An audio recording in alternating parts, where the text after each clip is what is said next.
फारूक अब्दुल्ला एक बार फिर पाकिस्तानी भाषा बोल रहे हैं। हिम्मत है तो पीओ के लेके दिखाए ना भारत। और कोई फारूक अब्दुल्ला से जाके पूछे ना भैया रोते क्यों, कहता है रोता नहीं हूँ, मेरी शक्ल ही ऐसी है। अब फारूक अब्दुल्ला रहता यहाँ है, टैक्स के पैसों से उसको सुविधाएं दी जाती है हमारे, और गुणगान किसका करता है? पाकिस्तान का। तुमने तो ये भी कहा था 370 हड्डी तो खून की नदियां बह जाएंगी। एक बूंद खून गिरा है तो बता दो। जनता ने भी, अपने भारत की जनता ने भी अपनी आंखों से देखा, वहां से पाकिस्तान की जनता ने भी देख लिया। सरबजीत की गर्दन पे तुम बड़ा चौड़े हो रहे थे, देखो पाकिस्तान कितना ताकतवर है। अभिनंदन आया, तुम शांत हो गए। राम मंदिर के ऊपर तुम बड़ा रो रहे थे, कत्लेआम हो जाएगा, साउथ की कंट्रियां तेल देना बंद कर देंगी, दुबई में बन गया। क्या कर लिया तुमने? चुप हो गए। कतर से 7 सैनिक आ गए, तुम चुप हो गए।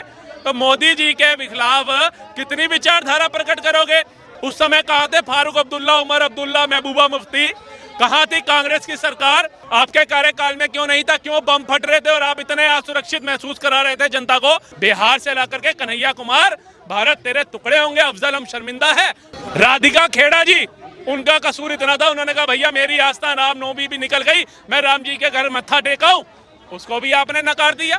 फारूक अब्दुल्ला ने एक बार फिर पाकिस्तानी भाषा बोलते हुए उसकी तरफदारी की है और राजनाथ सिंह के लिए कहा है कि अगर हिम्मत है तो भारत पीओ को लेके दिखाए, क्योंकि परमाणु बम पाकिस्तान के पास भी हैं।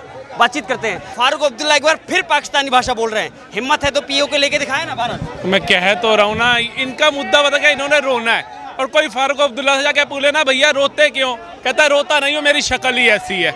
जब से मोदी आया मेरी शक्ल ही ऐसी हो गई है।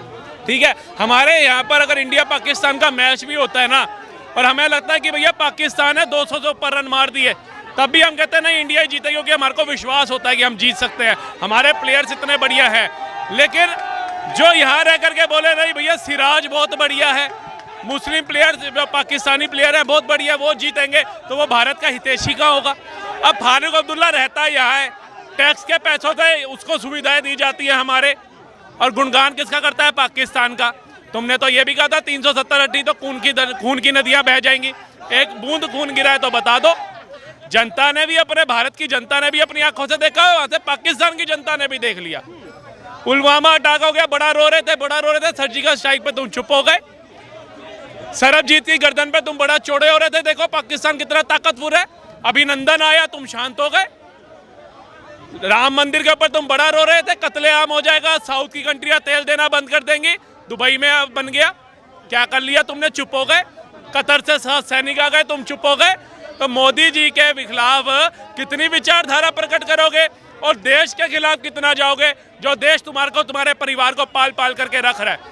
हमारे टैक्स की एक एक बूंद से तुम पल भर रहे हो, उसके बाद भी भारत विरोधी गतिविधियां करते हो।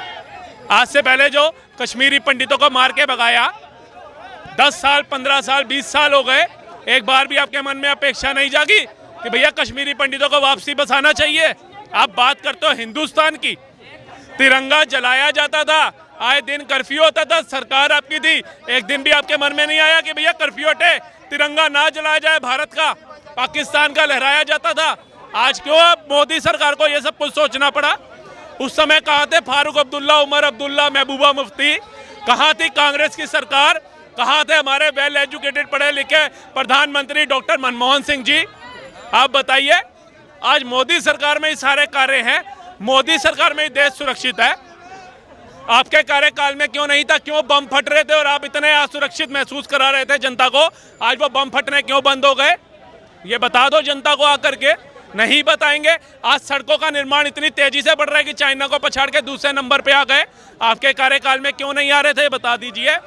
आज लग्जरी ट्रेनें वंदे भारत जैसी जीरो थी, 2014 से पहले 41 बना दी। आपने 50 से 55 साल कार्यकाल संभाला, सिर्फ 25 शताब्दी भारत को दे पाए, और 1947 से 2003 तक एक एम्स भारत को मिला।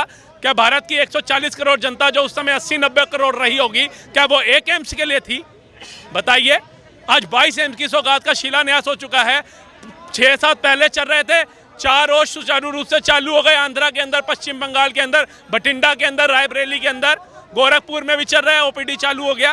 तो ये सब मोदी जी कर रहे हैं, उसके बाद आप अवहेलना करते हो। आज 25 करोड़ की आबादी जो है गरीबी रेखा से ऊपर आई। IMF की रिपोर्ट है, हमारी नहीं है। आप किस चीज़ में मुकाबला कर रहे हो मोदी सरकार का? तेलंगाना, हिमाचल और कर्नाटका में आपकी सरकार है, वहाँ के युवाओं को रोजगार क्यों नहीं मिला भैया? अभी तक बता दो। वहाँ पर बेरोजगारी कम क्यों नहीं हुई? बता दो। पूरे देश की चिंता ले रहे हो लेकिन एक राज्य की चिंता नहीं है आपको। वक्फ बोर्ड को 100 करोड़ बांटने के लिए ऐसा है जैसे आपके बाप दादा जायदाद छोड़ गए थे। मंदिरों पे टैक्स बढ़ाने के लिए आपको अनुमति है, लेकिन सनातन बोर्ड, सिख बोर्ड, इनके लिए कौन सोचेगा? बता दो। सबके साथ सबके विकास की बात सारी मोदी ही करेगा क्या? खाली आपका कोई योगदान नहीं है। आप इतने इतने बड़े बड़े पद पे हो, 4 प्रधानमंत्री आपके परिवार के रहे। मैं तो नेहरू जी का सुन रहा था बयान, वो कहते हैं देश में बहुत गरीबी है, हम गरीबी मिटाएंगे। उसके बाद इंदिरा जी आई, देश में बहुत गरीबी है, हम गरीबी मिटाएंगे। उसके बाद राजीव गांधी जी आए, देश में बहुत गरीबी है, हम गरीबी मिटाएंगे। उसके बाद सोनिया गांधी जी का आया, देश में बहुत गरीबी, हम गरीबी मिटाएंगे। उसके बाद ये अपने नरसिम्हा राव जी का आ गया, देश में बहुत गरीबी, हम गरीबी मिटाएंगे। उसके बाद मनमोहन सिंह जी आ गए, देश में बहुत गरीबी है, हम गरीबी मिटाएंगे। लेकिन वही मोदी सरकार में 25 करोड़ लोग अगर गरीबी रेखा से ऊपर आ गए तो मोदी जी गरीबी बढ़ा रहे हैं। भैया कहां से बढ़ा रहे हैं बताओ? 80 करोड़ जनता को मुफ्त राशन दे रहे हैं ताकि भैया वही 1000 रुपये का जो राशन है, 800 रुपये का जो राशन है, वो गरीब की जेब से ना निकले, उसकी जेब में बचत हो। आप कहते हो 80 करोड़ को गरीब बना दिया। मतलब आपसे ज़्यादा बेवकूफ़ इंसान दुनिया में किसी ने नहीं देखा। आप कहते हो जी SC ST OBC का जो होगा जातिगत जनगणना कराएंगे, ये लेंगे वो लेंगे। आपके मदर जो है, माता जी जो है, चौथी सबसे रईस महिला थी, उनकी संपत्ति में से दे दो भैया मुसलमान भाइयों को, वो नहीं देंगे। राहुल गांधी जी अपनी संपत्ति से दो, अपने जीजा जी रॉबर्ट वाड्रा जी को बोलो कि कुछ देश हित में दान करे। लेकिन जो रतन टाटा अपनी संपत्ति का 50% देश के लिए देता है, जो अडानी अंबानी अपनी संपत्ति का 20 से 30% देश के योगदान में देते हैं, जिन्होंने लाखों हजारों लोगों को देश के अंदर रोजगार खोल करके, उद्योग खोल करके रोजगार दिया हुआ है, वो देश के दुश्मन हो जाते हैं। 60,000 करोड़ का राजस्थान में आपकी सरकार थी प्रोजेक्ट दिया, तब अडानी देश के लिए दुश्मन नहीं था। 40,000 करोड़ का हिमाचल में दिया, तब अडानी देश के लिए दुश्मन नहीं था। लेकिन मोदी जी के साथ अगर उसने कोई उद्योग लगा दिया तो वो देश का दुश्मन हो गया। यही यूपी ज़्यादा दूर नहीं है, वही जनसंख्या है, वही आबादी है, वही लोग हैं, वही नेता हैं। लेकिन आज तमिलनाडु को पछाड़ के दूसरे नंबर पे कैसे आ गया बता दो? आपके कार्यकाल में क्यों नहीं आया था? गुंडा माफिया जो हैं वो सारे खत्म कर दिया उसने। बहन बेटियों के बयान आते हैं, हम गुल्ले में आराम से घूमते हैं।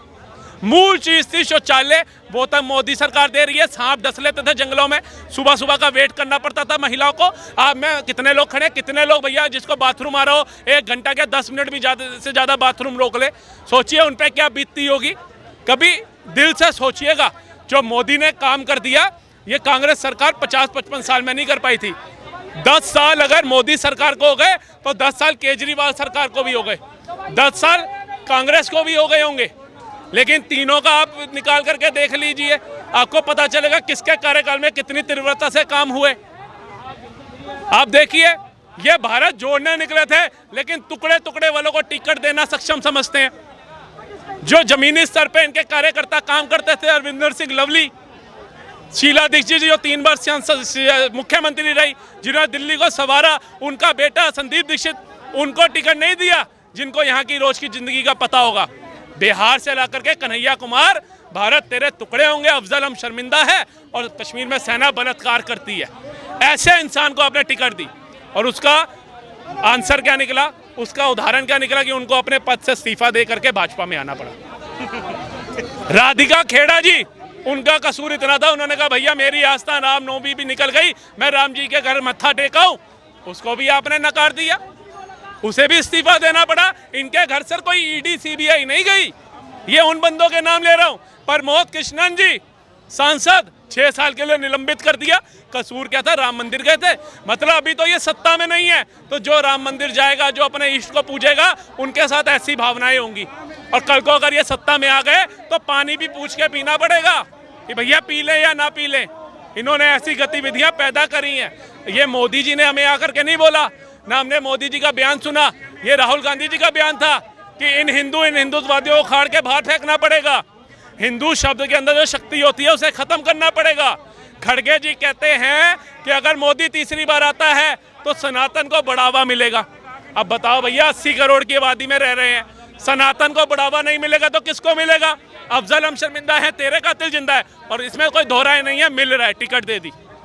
कितने अफजल मारोगे, हर घर से अफजल निकलेगा, कोई दो राय नहीं है। कांग्रेस ने टिकट दे दी, ठीक है, भारत तेरे टुकड़े होंगे, इंशाल्लाह उनका विकास होगा, हुआ, टिकट दे दी। कश्मीर के अंदर सेना जो है बलात्कार करती है, टिकट दे दी। तो ऐसे लोगों का तो विकास आप कर रहे हो, लेकिन सनातन का विकास नहीं होना चाहिए। तो ये तो भारत की जनता के लिए डूब मरना चाहिए। लेकिन वही कन्हैया कुमार कह रहे हैं कि 10 साल में मोदी ने केवल ट्रेलर दिखाया है, लेकिन असली फिल्म, असली सिनेमा हम दिखाएंगे। दिखा दो भैया, हम तो देखना चाहते हैं। और ऐसी फिल्में फ्लॉप बड़ी जल्दी होती हैं, आपको ये बता दूं। जनता देखना नहीं चाहती ऐसी फिल्मों को, क्योंकि अगर आपने ये टुकड़े टुकड़े गैंग का सपोर्ट नहीं किया, अब इनको कंगना से बड़ी दिक्कत है, क्योंकि वो भी राम मंदिर चली गई थी और वो बड़ी जोर से जय श्री राम कह रही थी। और आजकल तो ये घर में पापा आगे भी इनके बोल देते होंगे ना रामनवमी या दिवाली पे जय श्री राम, तो ये पिताजी को उठा के पटक देंगे। ये पिताजी को पटक देंगे होंगे कि भैया पापा आपने जय श्री राम क्यों बोल दिया। अरे हमारे पूर्वज बोलते हैं बेटा, जब तू पैदा हुआ तब भी राम जी बोला, जब तेरे दादाजी दुनिया से गए तब भी राम राम बोला। आज तू कुछ बुद्धुओं के चक्कर में कह रहे राम जी का नाम नहीं लेना। दलित के हाथ से, शबरी के हाथ से बेर खाने वाले राम जी थे, आज ये कहते हैं कि भैया राम जी दलितों के SC ST के विरोधी थे। अरे मतलब मूर्खता की ना एक हद होती है। और सर आपको बताऊं, ये जो भाई गए ना, हम हिंदू ही दोगले हैं, आपको सच्चाई बता दूं।